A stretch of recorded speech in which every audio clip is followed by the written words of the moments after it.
Auto insurance can all seem the same until it comes time to use it. So don't get stuck paying more for less coverage. Switch to USAA Auto Insurance and you could start saving money in no time. Get a quote today. Restrictions apply. USAA. This is the way. We're wanted men.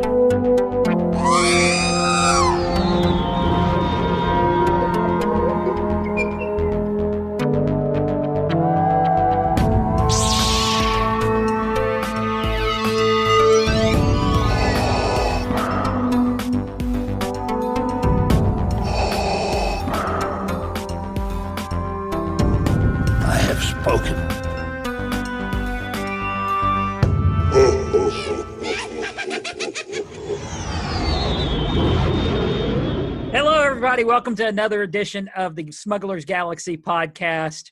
This is episode number 13. We're actually recording this a day early because Jason and I are both off, and we just got done watching The Mandalorian, and we freaking can't wait to talk about it because it was just that incredible of an episode. Jason, how's your week going? It's going great. No complaints. It was a great Thanksgiving. How was yours? It was a good Thanksgiving. We just kind of hung out at the in-laws. Took it easy. Ate turkey and drank, so I can't complain. Same here. We just hung out at the house, had turkey, plenty of turkey, 10 pounds of potatoes. I saw that, dude. Yeah. I love my mashed potatoes. Oh, awesome. I love a good mashed potato. Did you wear that turkey outfit all day long? Yes, I did. That's a tradition. Yeah, I was a turkey on display for a prize, like first place turkey. And so I've just been wearing it ever since every Thanksgiving just to embarrass my kids. Embarrassing the kids is the best part. But before we really get into it, I just wanted to say that I'm very grateful for everybody who's listening to the show. I don't have many outlets to talk about Star Wars, so it's great talking to you every week, Glenn, and it's awesome that people are listening to us blabber on. Yeah, I love it. Yeah, we hit the last podcast hit like 52 downloads, so that's pretty incredible for a little bitty podcast like us, so thank you. So yeah, definitely. Thank you everyone for listening. It's fun. It's fun watching those numbers keep rising and to see that the people are actually going back and listening to the back episodes and stuff. So yes, definitely. Thanks everybody for listening to this. So awesome. Thanks for coming along with us on this ride and listening to us talk Star Wars. Yes. Share with your friends. Tell them how awesome we are. We are awesome. Everything is awesome. Especially us and Star Wars.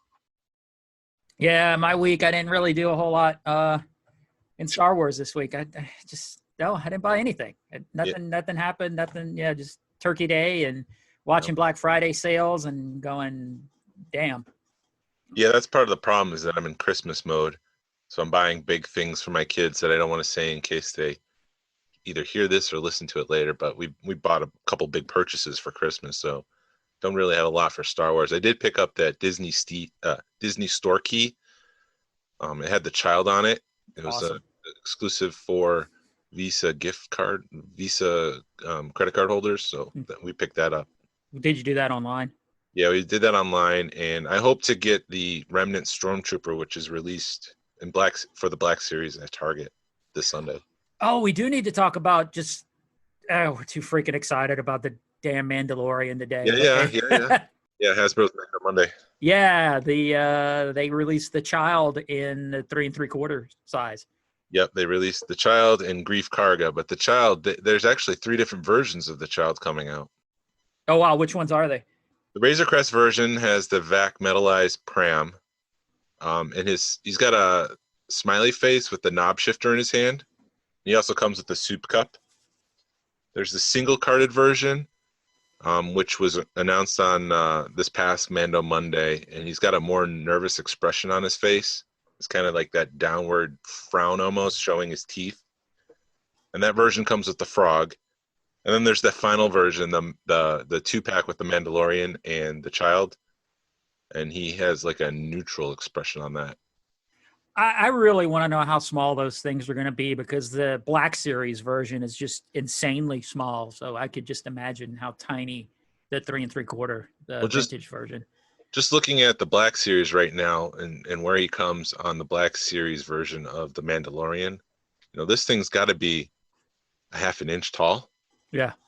I mean, that's teeny tiny. You're going to lose them. People are going to get pissed when they lose their baby Yodas. Each card back is different too, or Oh, wow. the two individual cards. Freaking Hasbro. That's what they do.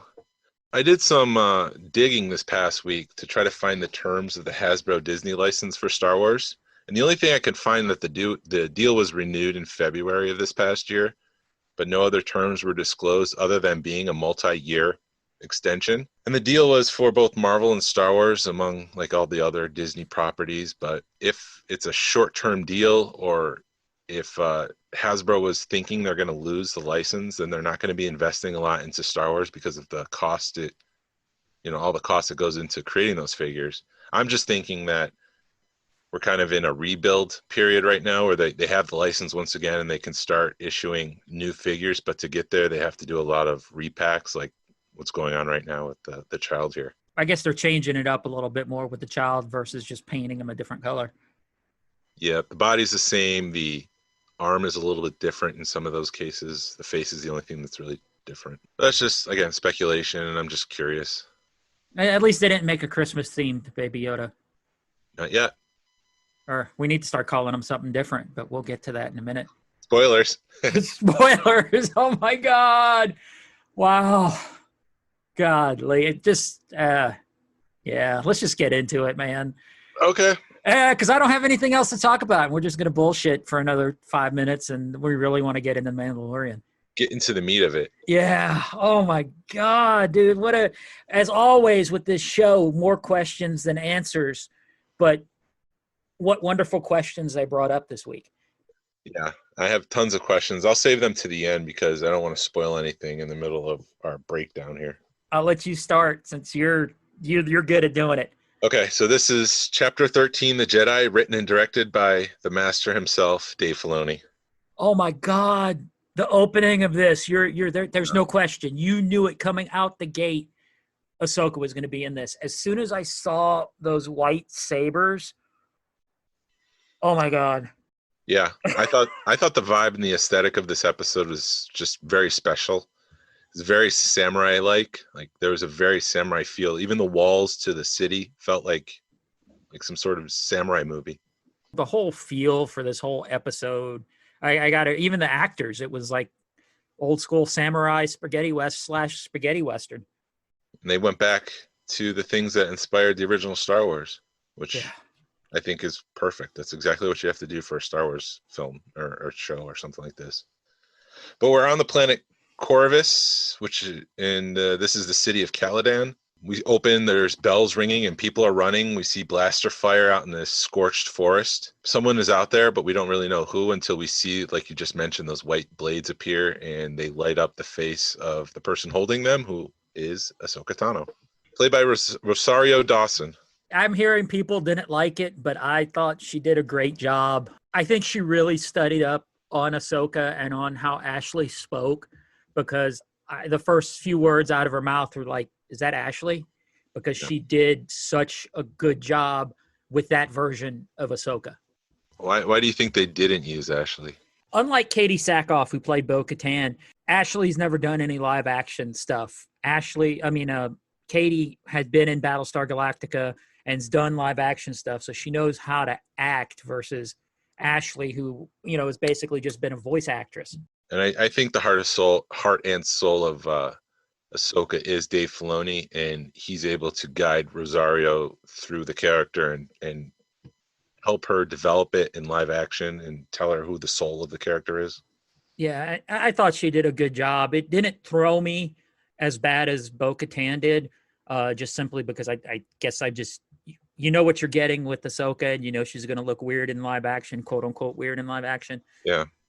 Whereas Bo-Katan was just, it threw me a little bit. But the second watching with Bo-Katan, I got better. Same thing with this and the Ahsoka.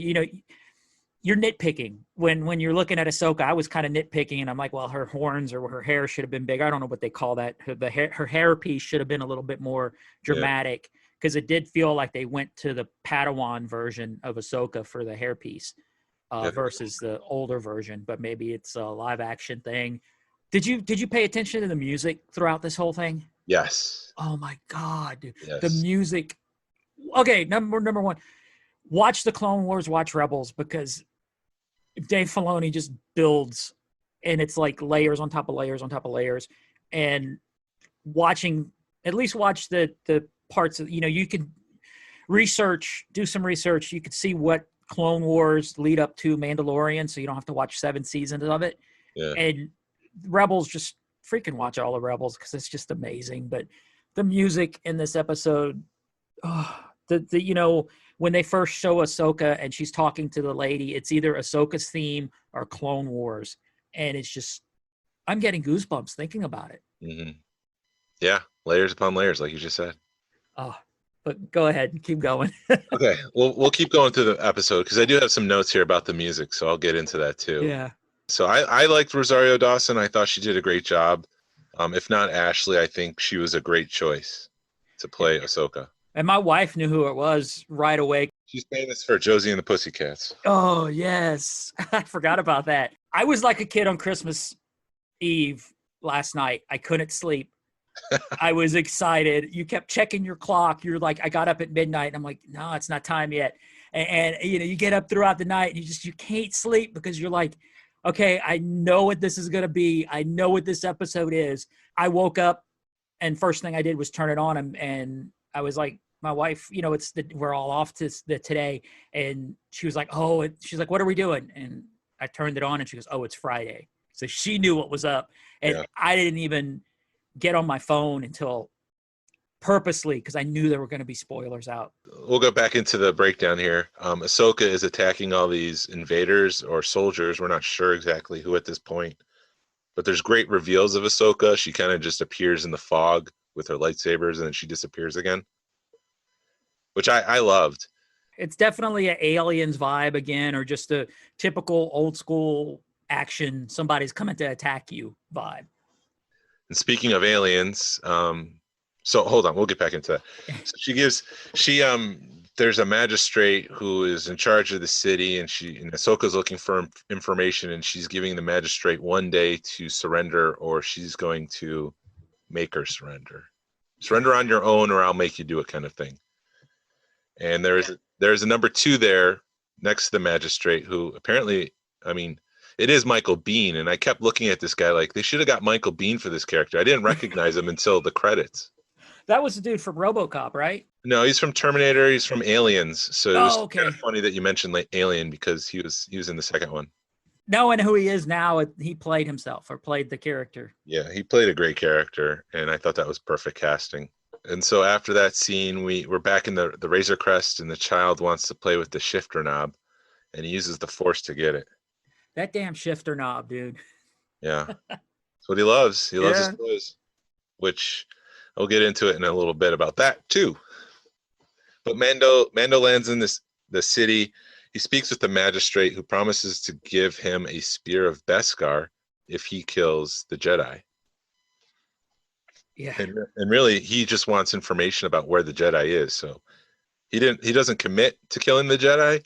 It's just this silent gaze, and she thinks that means yes, he'll do it, but he never really agrees to it. Mm-hmm.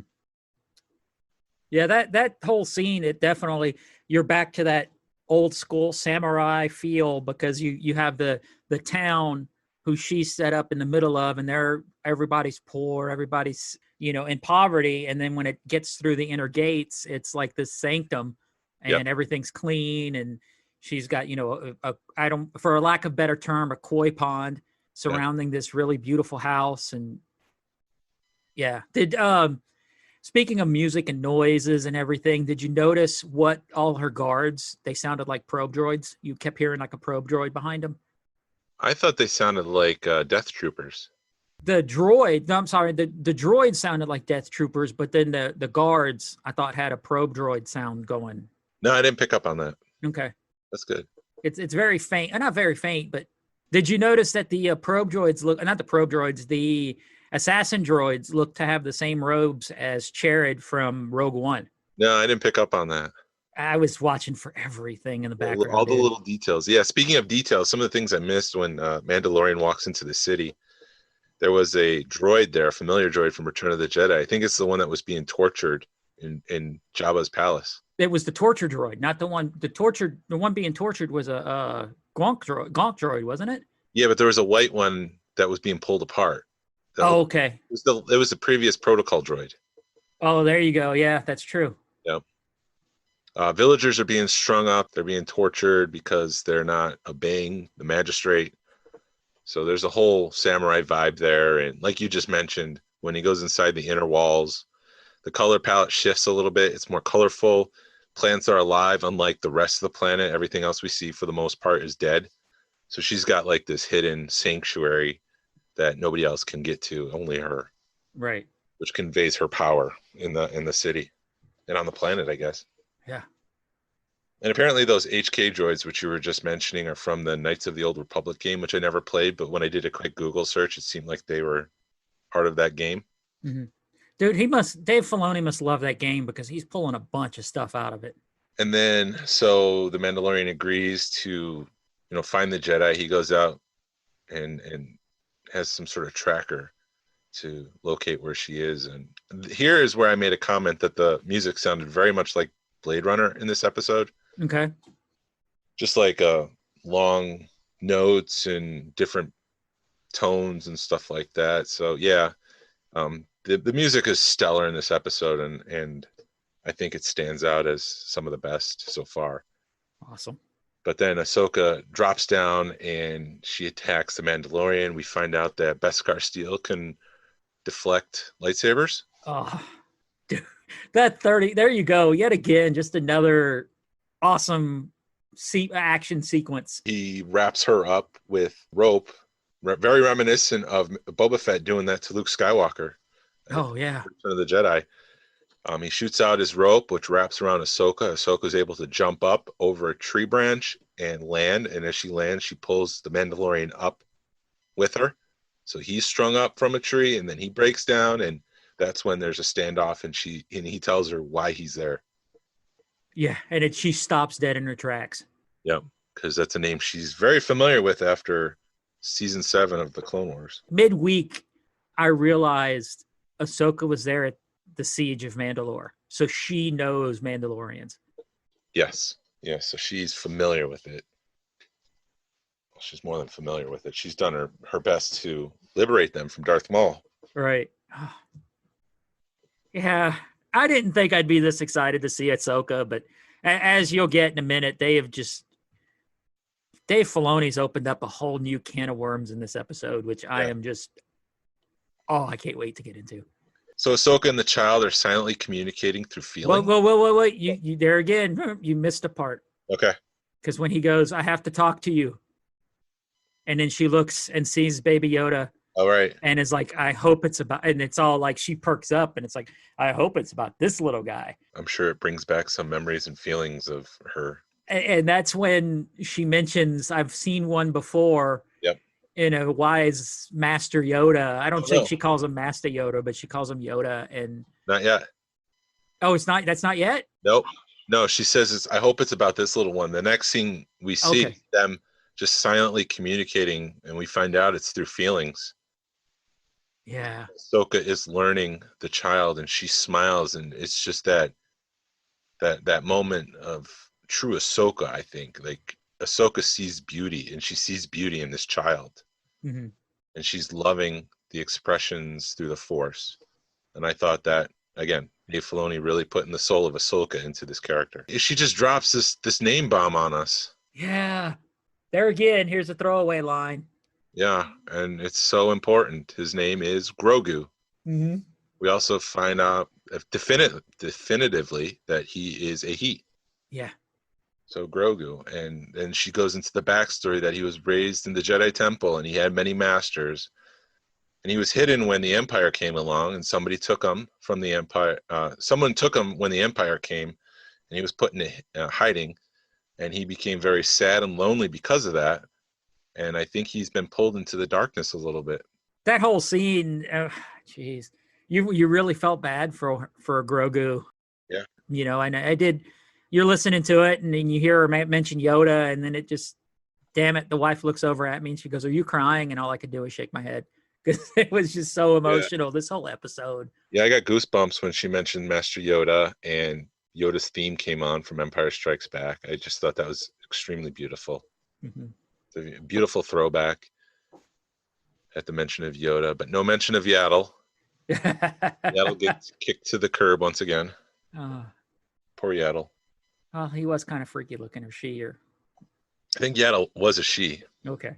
but whatever. Then they go to the second spot on this planet with some greenery. I don't know if you noticed that or not, but there was moss covering all the dead branches, the grass, the ground, the rocks. It was almost like this one little place on the planet where the Force was still alive and bringing some green to this dead world. She pushes a rock through the air using the Force, and Grogu doesn't have trust in her, so he doesn't return it. He's kind of closed himself off to other people, and he doesn't show the Force to other people. He's only been showing it through, I guess he's only showing it when the Mandalorian's around. Yeah, because this is when you learn. Is it now that you learn how close they are, the two of them? Yes. Yeah, it's sort of like a take a stone from my hand grasshopper moment, Oh yeah. borrowing from other material, but it's literally a stone until she says, he trusts you, so why don't you come on over here and you do it. And so he doesn't take the stone, but when the Mandalorian pulls out that shifter knob, Grogu takes that right away, snatches that. That's what he wants.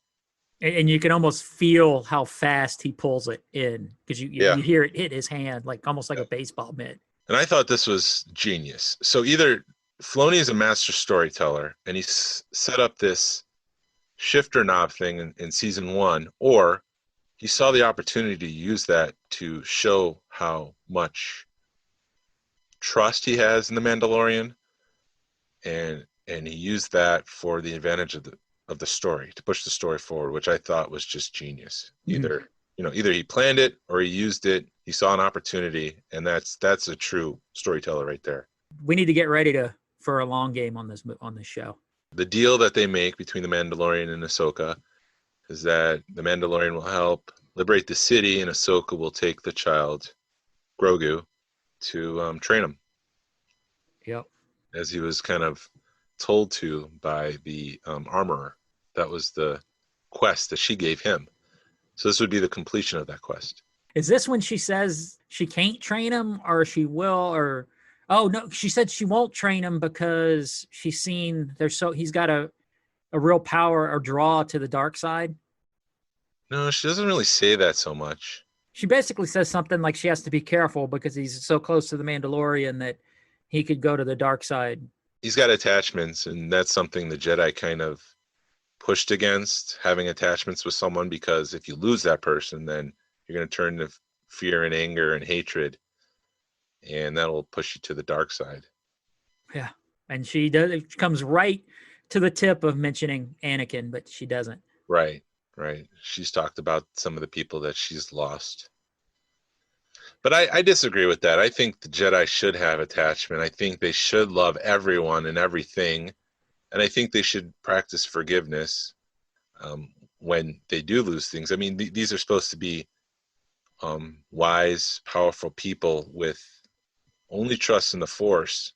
And so if you lose someone, you have to trust in the Force that that's just part of it. Right.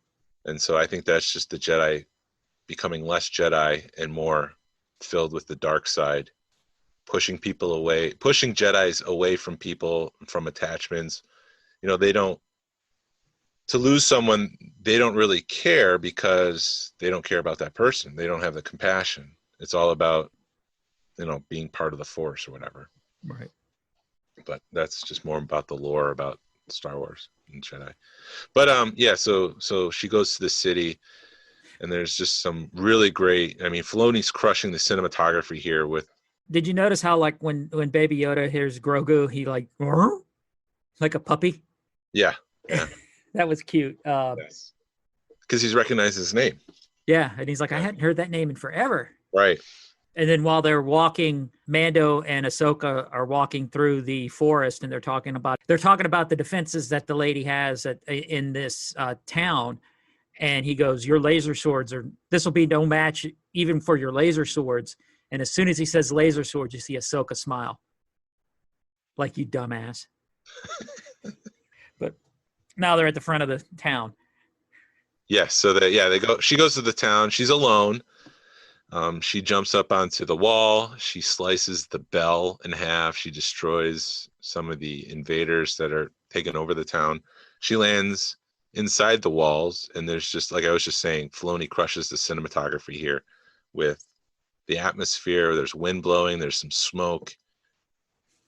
Ahsoka's in the middle of the frame, the door's behind. I mean, it's just an amazing shot, and I just wanted to applaud that and take a moment to say that was really cool. Yeah, this whole episode was just the cinematography and the music. It was, you were watching a 45-minute movie, which I knew this episode was going to be epic when I queued it up and it said 47 minutes, and I went, it's going to be good. Yeah. So Ahsoka slowly approaches the magistrate, and she says, "Where's your master?" So that opens up more questions there than answers. Because you're like, is the master Moff Gideon? Is the master Hondo Ohnaka, for crying out loud? Who knows? Right. Yeah, I was thinking it was going to be Moff Gideon, but yeah, you're just like, yeah. Yeah, I thought it was Moff Gideon too. Oh. But we did learn a little bit more about, I guess her name is Morgan Elsbeth too in the Force. That's the name of the magistrate, and her people were killed during the Clone Wars. And so we learned a little bit more about her backstory too. Why she is like a crime lord almost. When they finally face off, the two of them, I was expecting Ahsoka to say old friend or something along those lines. And part of me was like, please don't let it be Sabine. Please don't let it be Sabine. And just in the back of my mind, I was thinking, that's where I was thinking. I knew it couldn't be Sabine, but I'm like, don't know. I didn't think that at all. Not to say like, well, I didn't think that. Right. No, that didn't cross my mind.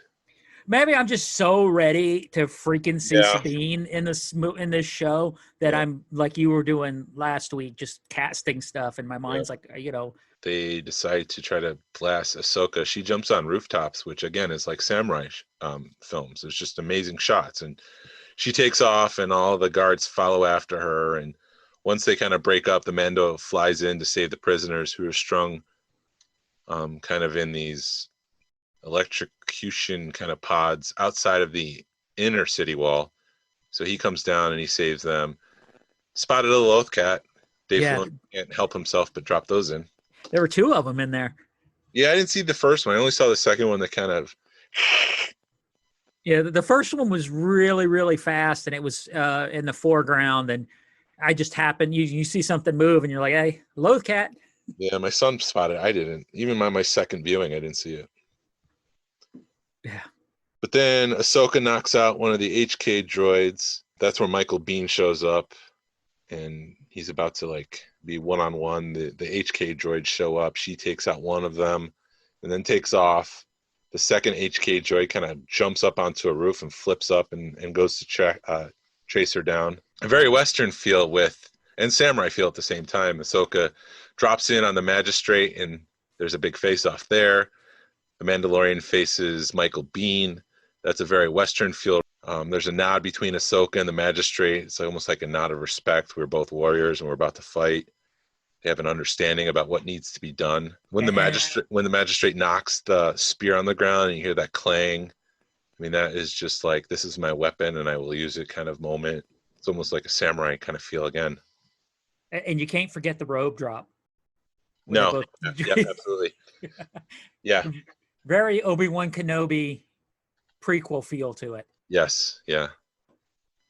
Taking off the extra layer of clothes that are to protect them from the elements, but not from battle. Yeah. Yep. God. And then you finally get to see yet again Beskar versus lightsaber. Yes. And I had I love that scene, but I'm like, this person went up against Darth Vader and lived. So anyone else shouldn't be a problem. But here she lost, one of her lightsabers in the battle, which was an interesting way to escalate the tension for a viewer, the dramatic tension. Mm-hmm. But I'm like, there's just no way. My issue with that scene was I thought she was holding her lightsabers wrong, because I need to rewatch, and I meant to rewatch the Darth Maul versus Ahsoka arc in the Clone Wars just so I can see if maybe she was holding her lightsabers normal. But she's always held at least the short one underhand. She does switch it at one point. When I saw her swap the hold on it and how she flipped it around and grabbed it underhand, I was like, now she's done playing. Yeah, absolutely. But yeah, I could feel you on that one. And I didn't think that. I was more worried that the fighting style seemed wrong because I'm so used to seeing Ahsoka hold her lightsabers underhand. Yeah. And she's holding them both overhand. And I don't know if I'm saying it correctly. I know there's got to be more technical. She has terms. a reverse. I think it's more of a reverse hold where if you're holding it in your hand and the lightsaber's kind of going up, Ahsoka would flip it around so the lightsaber's pointed down. Right. And at least the short one, she always held down. Maybe because it's not a lightsaber that she's fighting a spear. And she's also like taking her time with it. The first couple shots were just more of like introductory, warming up kind of things, I think. Because they kind of pause when she hits the spear. It's just a moment of, tension. It definitely felt like they were all feeling each other out and seeing what was going on. And I liked, so they cut back outside the inner city walls, and the Mandalorians there face off with, I think his character name was Lang, if I'm not mistaken, if I heard that right. But they're listening to the women fight, and they're kind of like, okay, which side's going to win? And then we never see what happens to the magistrate. Ahsoka kind of gets her in a place where, it's like checkmate, you lose. And we kind of cut back out and we see Michael Biehn say, sounds like you win, because, she's dropped the spear. And that's when he goes to put his shotgun down. About the time he gets the shotgun on the ground, he reaches for his blaster. Yeah. And Mando is just a little bit faster. And when the Mandalorian first meets, is doing that standoff, talking about the music, there's a boom kind of in the background, like, woo.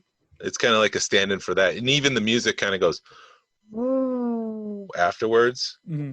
I'm sure everyone loves my abilities here. But it's very reminiscent of the old spaghetti westerns. And yeah, it's just a 10 out of 10 almost for this episode. On every front. We cut back to inside the wall, and Ahsoka's asking a question. Oh my God. Where is your master? Where is Grand Admiral Thrawn? And at this point, I yelled, and my wife goes, Glenn, what's the matter with you? And I was like, you don't know what that means. Yeah. You don't know. Sorry, I'm losing my shit right now. Excuse me. I was like, you don't know what that name means to me. You don't know what that name being brought up in this episode means. Yeah. They're going to bring, sorry, I'm losing my shit. Yeah. Oh my God. Yeah, so Grand Admiral Thrawn is still, so we know that Ahsoka knows that Grand Admiral Thrawn is alive and is out in the universe somewhere, and he's controlling some forces of sorts. Before we close out the show, there's a couple things that okay, we'll come back to this moment. Yeah. So what has become of Thrawn, and why is he in charge of pirates and not the Empire? Is he still in charge of the Empire? Did he come back into the fold and is now using, because the Empire's weakened, is he using pirates and marauders now as part of his forces to spread the power of the Empire throughout the galaxy still? If not, is he using this as a way to strengthen his abilities in commanding forces and then taking over the Empire someday? Yeah. I personally, we're 5 years out from Return of the Jedi. This is Heir to the Empire territory. I would, more than anything in this show, or more than anything in the universe right now, in the Star Wars universe, would love to have Thrawn be in charge of the Empire. Yeah. I mean, that's where this has to be. I mean, we don't know who's in charge. We kind of assume Moff Gideon is. The Empire could be fractured, and there could be multiple people in charge of multiple fractions, and Moff Gideon might have one. Grand Admiral Thrawn might have another. Maybe they're not unified yet to that First Order. There's a lot of questions we don't know. I was trying to figure it out this morning as far as the timetable, timeline. From what I can remember, Rebels ends right about the time Rogue One begins, right in that era. And then they do the prologue, which is 5 years after. So that would put it roughly Return of the Jedi, when they go to search for, when Sorry if I'm going to ruin it. If you Hold haven't on. watched Rebels, go freaking watch Rebels. But I can't. It's spoiler alert for Rebels. When Sabine and Ahsoka take off to go look for Ezra and Thrawn because they disappear into the universe. Is Thrawn back? Have they found him? Are they still looking for him? How is he controlling stuff? Did he come? You know what's going on? Because in my mind, I'm just thinking him and Ezra are still traveling through time and through space, but maybe they stopped and he's able to set stuff up and it was just an instantaneous trip, but in my mind he's still traveling through hyperspace, but maybe he's not. And No. God, this brought up so much. Yeah, I think Ahsoka's looking for Thrawn because she's looking for Ezra. She made a promise to try to find him to someone along the way if she's that dedicated to finding him and not trying to, prevent the Empire from growing in strength. Yeah, the question is, where is Ezra? Is he captured by Thrawn? Did Thrawn make it a deal? We're stuck out here in the middle of nowhere. You're free to go. There's nothing I can do. I don't think Ezra would do that. Did Ezra get killed by Thrawn? Which I don't think would happen because you'd want to see that on screen. That's a story worth telling. I can't wait for that story, dude. That's a show in of itself. The Ezra. Sorry, I'm so this episode. This has got me so excited and so emotional. I'm so excited. I love these characters so much that he's getting ready to bring back, and I'm sure you can hear it in my voice. But Dave Filoni, you're a fucking master. Thank you so much for doing this show and just teasing these characters again. Wow, thank you, Dave Filoni. Ahsoka is looking for information. If she finds one of them, she thinks she's going to find the other. Yeah. And I think Ezra's kind of more. I think Thrawn has more impact in the galaxy if he's moving the chess pieces once again. So she'll see his work a little bit more than she'll see Ezra's. So if she tracks down Thrawn, she's going to find out where Ezra is. I could also see Thrawn. If Ezra doesn't kill Thrawn, and Thrawn finds a way to get his power back, he's probably going to strand Ezra on a planet. Kind of like you spared my life, I'll spare yours, and then we're even. Uh-huh. I could see Thrawn doing something like that. Because he's always thinking 5 steps ahead, 10 steps ahead. It's best to strand him on a planet where he doesn't have the ability to get off planet and do damage in the universe if he's all alone. And then going to that theory, I know we're jumping ahead, but or I could come back to it, but here, let me finish the episode. You finish your episode, and then I want to come back to this part. So we never see what happens to the magistrate. We don't know if she's kept prisoner for everyone in the city, or if Ahsoka kills her, which I doubt happens. I think Ahsoka got to the point where she surrenders, and Ahsoka's not going to kill someone who's surrendered. Then we cut to the Mandalorian gets the Beskar spear as part of his reward for helping liberate the city, and Ahsoka asks, what about the child? And he says, I left the child on the ship. He gets the child on the ship, and here we see the Mandalorian struggle with it a little bit because he's got feelings for Grogu. It's a father-son bond, and it's very strong, and he's a protector, and he feels if he lets this child go and something happens to it, he's going to be regretful. At least that's how I read it. What I bring to the show when I watch it.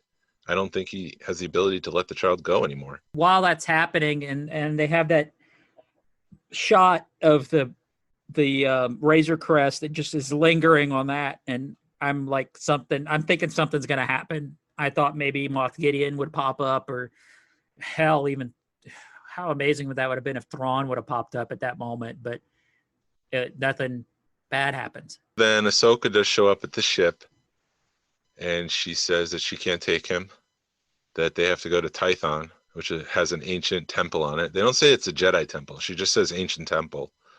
And he needs to place him, the Mandalorian needs to place the child on a seeing stone at the top of the mountain, and Grogu will reach out into the Force and determine his own path, which I appreciate that the child has some say in his path going forward. And that's where we kind of leave it.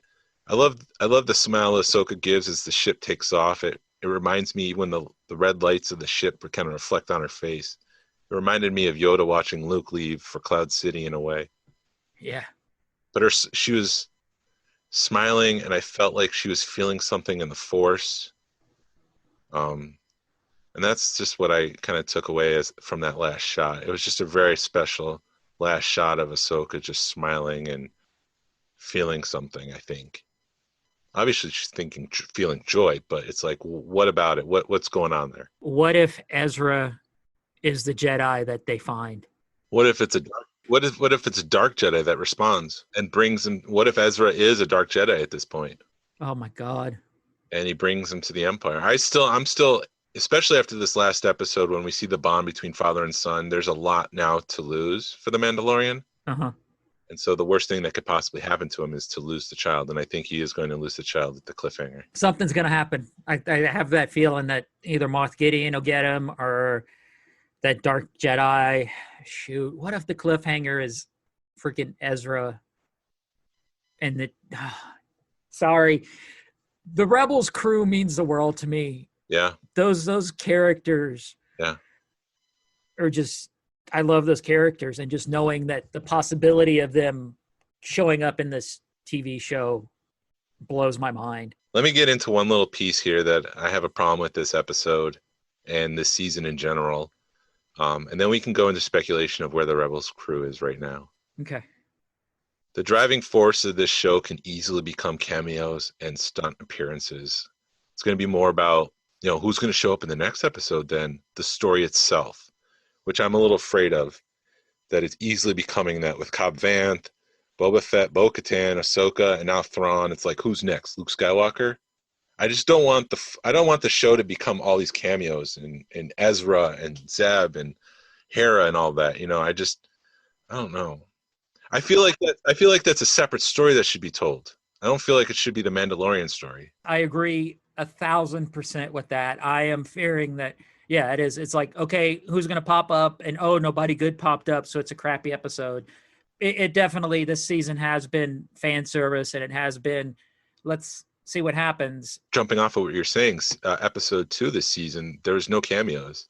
Episode 1 had Boba Fett and Cobb Vanth. Episode 3 had Bo-Katan. Episode 4 maybe had Snoke. Episode 5 had Ahsoka. When you look at season 1, it was a pretty thorough story. There was a couple one-offs, but it was all introducing new characters. And, I still want to see Bill Burr's character return for some vengeance. I don't know. Bill Burr. The bald guy. The bald guy. What is it? Renard, something like that. Yeah, the guy with all the guns. That's a whole nother story that they can bring back. Yeah, I want it to be more about the Mandalorian. I don't want it to feel like a saga film. I don't want it to seem like, again, the driving factor, the driving force and energy of this show is cameos and stunt appearances. Because I brought something up like that last week with everybody. They'll bring a character back, and it's for one episode.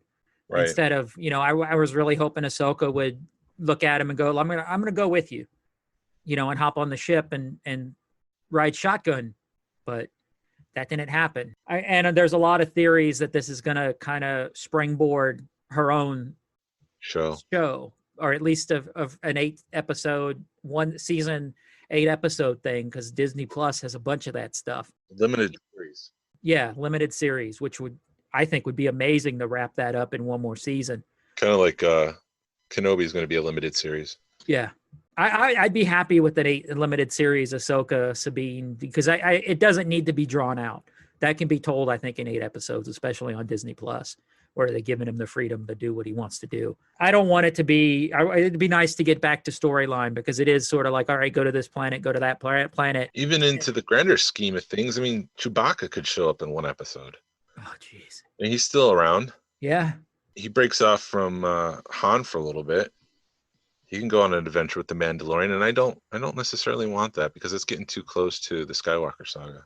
But going back to speculation, so we kind of assume that this is post that epilogue scene in Rebels. I don't know. If Thrawn is controlling some of the Empire, it has to be. I thought, when I did my research, this just real quick this morning, I thought it might have been concurrent, running at the same time, but it has to be afterwards. So, and maybe, like I said, in my mind, I was just thinking that him and Ezra are traveling through space. Maybe they did find a planet somewhere, and they are in a starship, Right. And, I'm sure there's people in that starship. He's got to have stormtroopers. People running that Star Destroyer. And maybe Thrawn was able to get his act together and start running some of this stuff again. Last shot of Rebels, we see Sabine going with Ahsoka to fly off to find Ezra.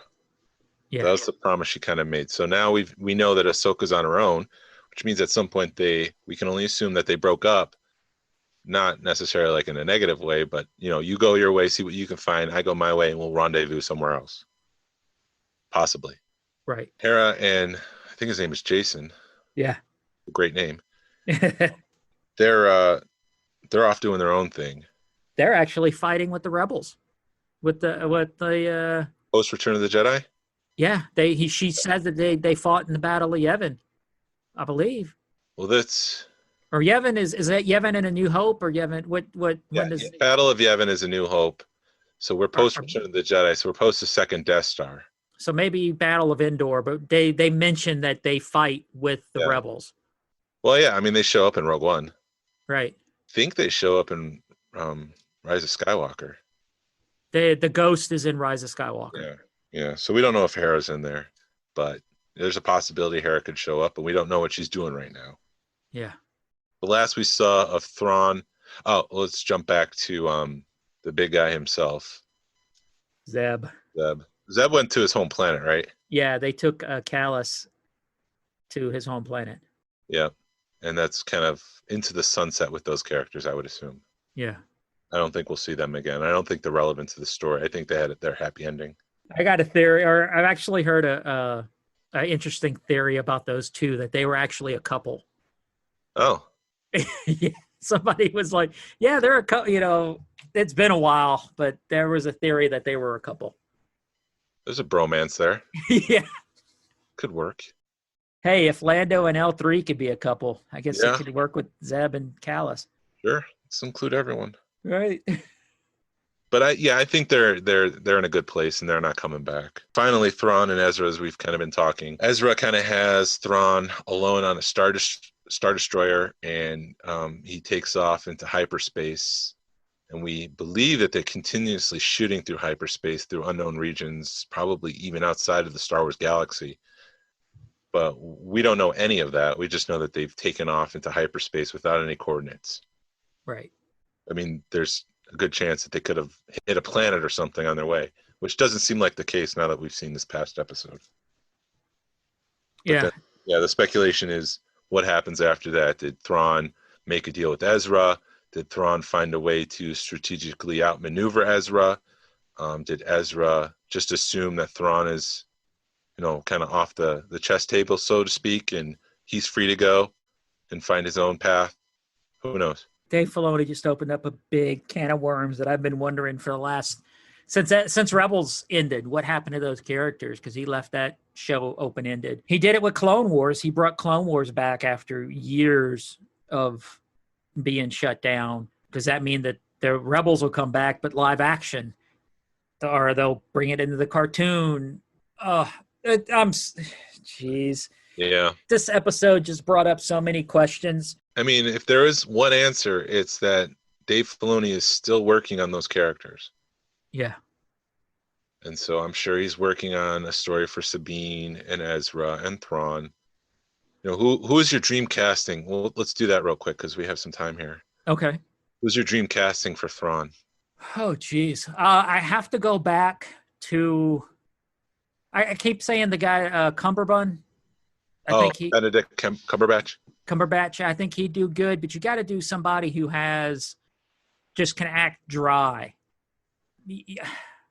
I got to go back to, was it Chicago, Celebration Chicago? They had the big banner, big mural of all the episodes, 1 through 9, and then they had one for Rogue One and Solo, and then they had one for Rebels. The Rebels one, Thrawn looked awfully like Pierce Brosnan. I personally think Lars Mikkelsen, who did the voice, who is an actor, he was on Sherlock. Okay. With Benedict Cumberbatch. He's also Mad Milkinson. Mikkelsen? Let me see. Mikkelsen? I think it is. I think it's Mad Mikkelsen. Oh my God, yes. But didn't he play He was in Solo, wasn't he? Who, Mad or Lars? Lars. No. Okay, he looks an awful lot like the bad guy in Solo. No, yes, I know what you're talking about. That's Paul Bettany. Okay, yeah. You know what? Now that I see him, I can imagine him being a Thrawn. Yeah, he also played the Russian prime minister, I think, in House of Cards. I think when he casted his voice, he was perfect. I think like if we ever got a live action Kanan, Freddie Prinze Jr. would have been perfect. Mm-hmm. Vanessa Marshall would be perfect as Hera, which is, again, disappointing why they didn't use Ashley for Ahsoka. I think a lot of people are disappointed in that. I think Ashley the most. Say that Ashley the most. Yeah, I think she's disappointed the most, which I can understand. I don't think there's a better person to carry the Star Wars mantle, to carry that to the next generation, because she is Ahsoka. She's made a career out of being Ahsoka, which not many people are willing to do.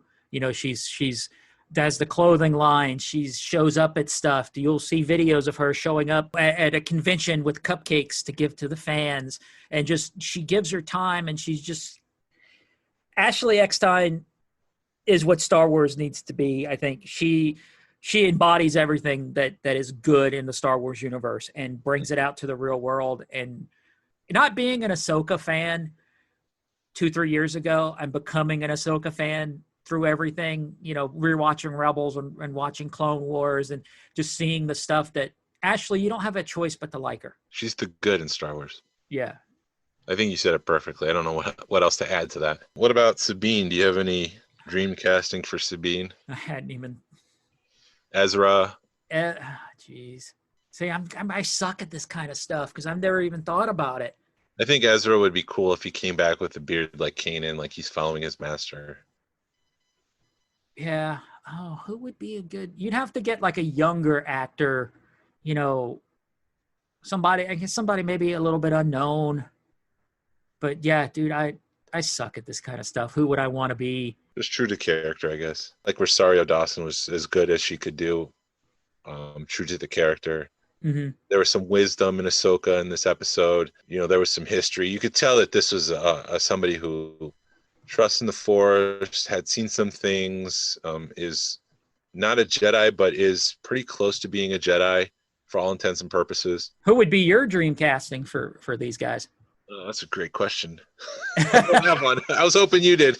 I haven't really thought about it that much. I'm just. I think it's only Thrawn. I just want Lars to be Thrawn.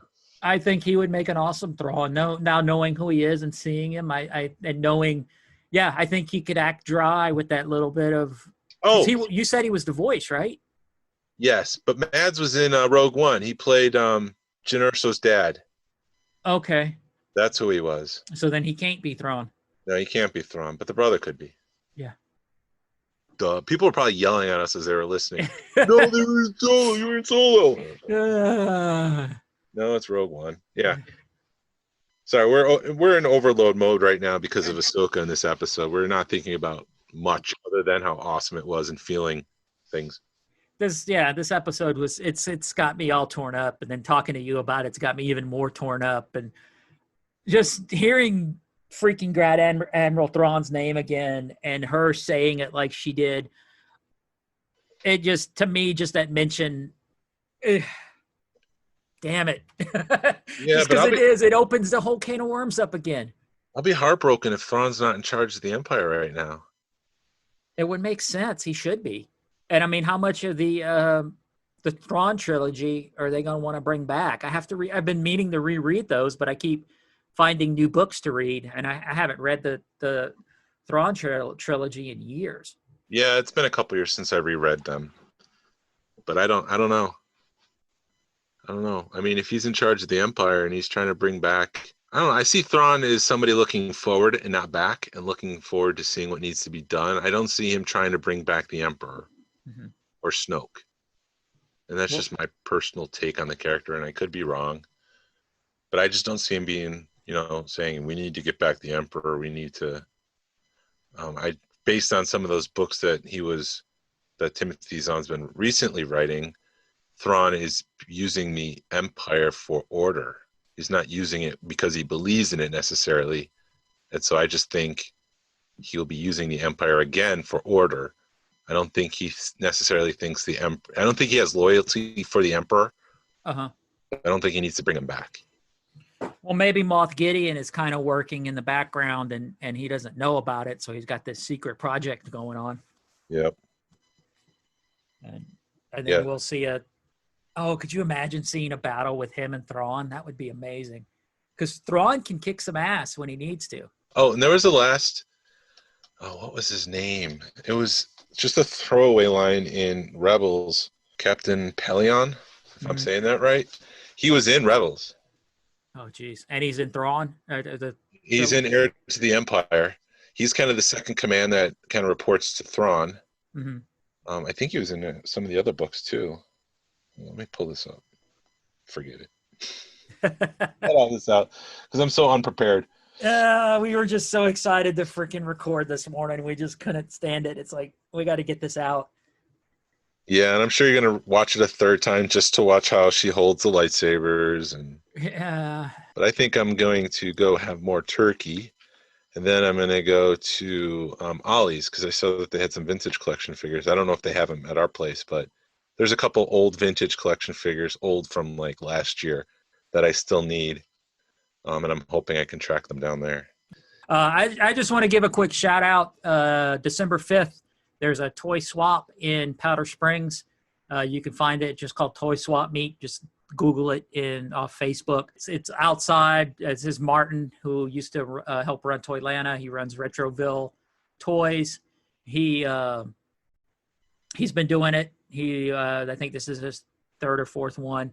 It's lots of fun. It's outside. It's social distance. They do all follow everything. It's cool to get out and see some more people that we hadn't seen in a while. So if you guys are not looking for anything or looking for something to do on the 5th, check that out.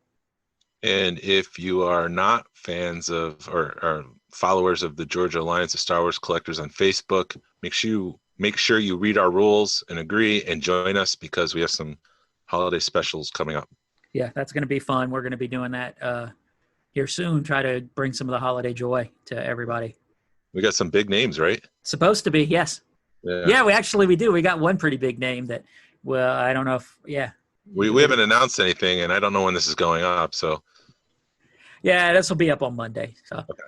Yeah, we got at least one big name that I know of, maybe some more. So it'll be a fun week of events. It'll be awesome. I can't wait. I'm really excited. Yep. This is the Star Wars that's missing this year because there's no Star Wars movie. Yeah, that and can't get together because of COVID, and they canceled Celebration and canceled all the good toy shows. And right. That's what I like about the stuff on the 5th is you're at least able to see people and enjoy the toys again. Yep, absolutely. Well, I guess that's it. We've talked enough, and time to go get some more turkey and do some Black Friday shopping. Yep, absolutely. Look us up, Georgia Alliance of Star Wars Collectors on Facebook. Yep. Jason, where can they find you? You go to Instagram, Jason Wasulko, Wasulko. I'm on there. You can find us on the Smugglers Galaxy Facebook page. Yep, and on Instagram. And so shoot us some emails, smugglersgalaxy at gmail.com. We'll probably read it on here because we haven't got an email yet, and we really want to read an email online. Thanks for listening to us ramble on for an hour about the Mandalorian and how we don't know where the heck it's going. And send us some of your theories. Shoot us and we'll read them, and we'll see you again next week. This is the way. Grogu's the way.